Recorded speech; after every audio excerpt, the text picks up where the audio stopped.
మీరు హై స్కూల్కి వచ్చారు, అందరూ ప్యాంట్లు వేసుకుని రావాల్సిందే. నిక్కర్లు వేసుకుంటే డిమోషన్, మీరు ఫస్ట్ క్లాస్ వెళ్ళిపోవచ్చు. ఇంకా నిక్కర్లు వేసుకునే స్కూల్ కాదు ఇది, అర్థమైందా? మీ ఇద్దరికి మొత్తం స్కూల్ మొత్తం మీరు ప్యాంట్ వేసుకొచ్చారు, మీ ఇద్దరే నిక్కర్లు వేసుకొచ్చారు.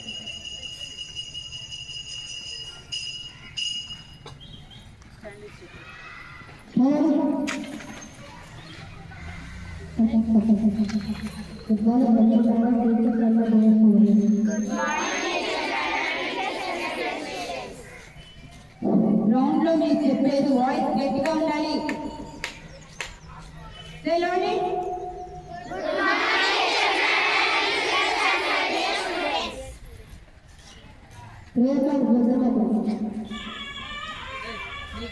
వాళ్ళకిచ్చి రండి.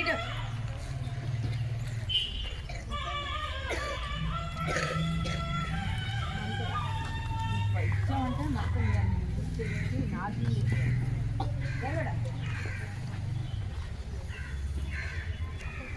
పరదేశంగా మైండ్ ఇక్కడ పెట్టుకోండి, కన్నులు తినకండి. నలుగురు గట్టిగా రావాలి వాయిస్.